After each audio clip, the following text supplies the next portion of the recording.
pamusoro mhuri yezimbabwe tokwazisa imwese wamukutaura nawo ndichiremba samson.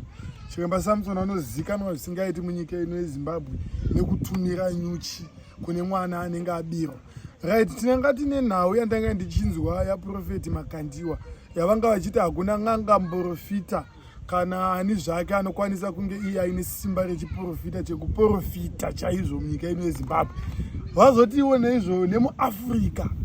Saka nhau yatiri kuda kutsanangura isusu muzuva ranhasi nderekuti tiri kuda isusu kuti tivatsanangurire kutika nekuda kwesimba renyu nekuda kwenhau yenyu imimi yemazira amunoita chiremba samuzvinova ine simba ravo.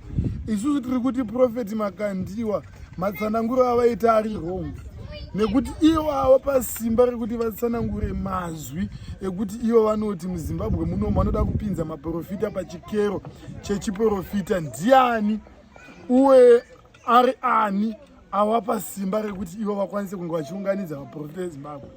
Isusu tiri kutsanangura tichiti profeti Makandiwa anofanira kuziva chinhu wani kuti isusu tisi ana teteguru, tisi ana sekuru vavo, tisi tinotokwanisa isusu kunge tichivaomberera vasati vabuda mudzimba kuti vafambe zvakanaka.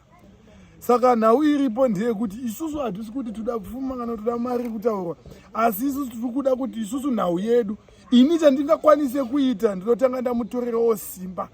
Ndatora simba ndobva ndakwanisa kunge isusu tichikwanisa kunge tichitora voice tomusiya akamira panzvimbo imwe chete tochimuti isusu iwewe ukagona kutaura mazwi anoti akabudisa mazwi matatu tamutorera izwi isusu tinobva tamusaina kuti aiwa yamhondoro yezimbabwe. Saka isusu tiri kuti isusu takazvipira kuti titsanangurira tiradze ruzhinji rwezimbabwe kuti nhau dzavo dzekuti vanenge vatora mafuta avanenge vatora mafuta aya vakuti ruzhinji rwezimbabwe uyai mupone ndo mafuta erupono. Isu hatiite izvozvo.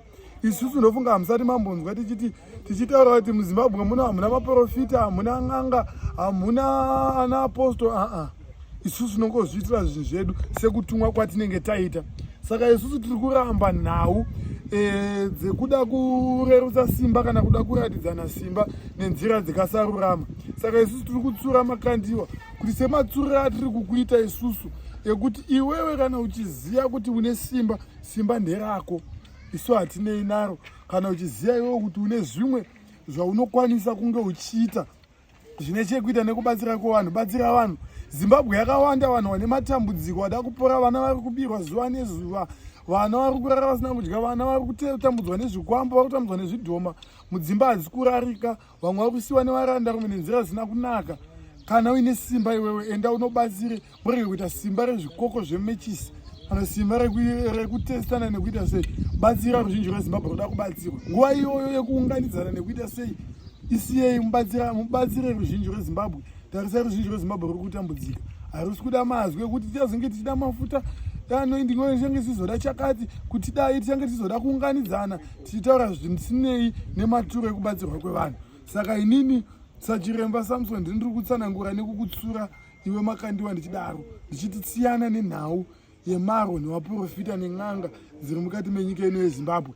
Iwewe ndionogara uchitaura unity, kubatana. Saka isu tiri kuchema kunonzi kubatana kubva kwauri iwewe kutanga wozobatanidza mhuri yezimbabwe. Tiri kukumbira chiprofita chechokwadi kubva kwauriwo wozochema chiprofita chinobva kuruzhinji rwezimbabwe. Tiri kukumbira isu kubatsira kwechokwadi kubva kwauri tozochema zvekare kubatsirwa kubva kumhuri yezimbabwe. Saka tinotenda.